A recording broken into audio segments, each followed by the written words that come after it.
ناظرین السلام علیکم ورحمۃ اللہ وبرکاتہ۔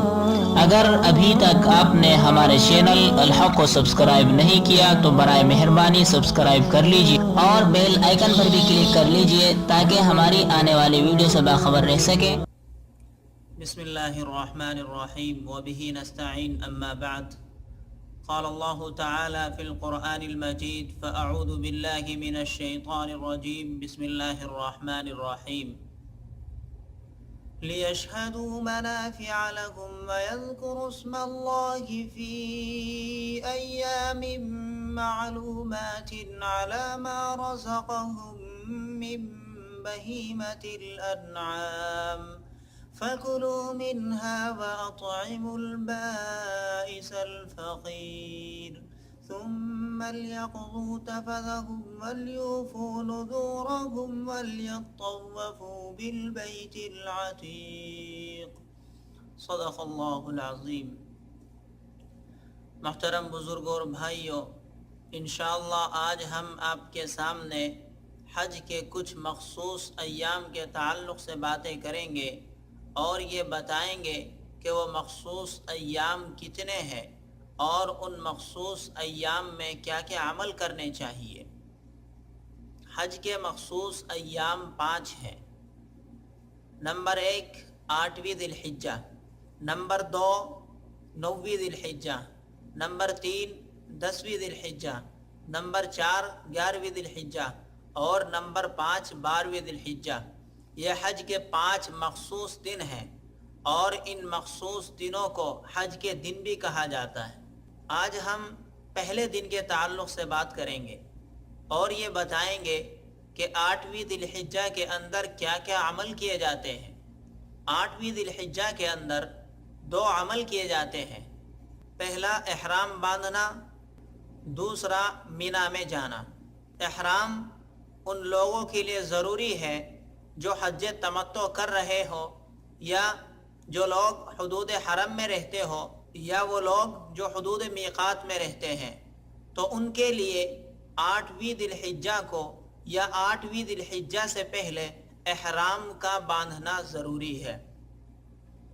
اور احرام کس طرح باندھیں گے، احرام باندھنے سے پہلے کیا کیا چیزیں مسنون ہیں، احرام باندھنے کے بعد کیا کیا چیزیں ممنوع ہو جاتی ہے، اس تعلق سے ہم نے اس سے پہلے ایک ویڈیو بنائی ہے جس کا لنک اس ویڈیو کی ڈسکرپشن میں مل جائے گا، آپ اس کو دیکھ سکتے ہیں۔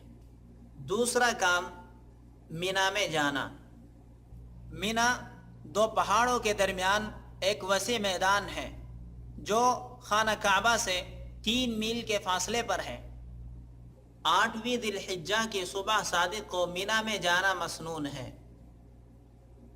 لیکن اب معلمین یہ کرتے ہیں کہ رات کو 1 بجے 2 بجے اس طرح رات کو بسیں آتی ہیں اور وہ حجاج اکرام کو مینا میں لے کر جاتی ہے۔ اب مناسب یہی ہے کہ معلمین کے ساتھ مینا میں چلے جائیں، اس لیے کہ اگر آپ الگ سے صبح میں جانا چاہیں گے تو بہت ساری پریشانی آپ کے سامنے آئے گی۔ مثلا آپ یہ ڈھونڈیں کہ ہمارا خیمہ کہاں ہے، ہمارا کون سا مکتب ہے، بہت زیادہ ہجوم ہوتا ہے، اس میں آپ کو بہت زیادہ دقتیں ہو سکتی ہے۔ مینا میں جانے سے پہلے کچھ چیزیں ضروری ہے۔ مینا میں جانے سے پہلے اپنا بیگ تیار کر لیں اور بس کے آنے سے 2-4 گھنٹے پہلے ہی تیار ہو کر بیٹھ جائیں۔ سکون کے ساتھ اپنا سامان لے لیں، جو بھی ضرورت کا سامان لینا ہے۔ اس کے بعد مینا میں چلے جائیں۔ مینا میں جانے کے بعد آپ کو وہاں قیام کرنا ہے اور 4 نماز 8ویں ذی الحجہ کے دن اور 1 نماز 9ویں ذی الحجہ کے دن پڑھنی ہے۔ 8ویں ذی الحجہ کی ظہر، عصر، مغرب، عشاء مینا میں پڑھنی ہے اور اپنے اوقات پہ پڑھنی ہے۔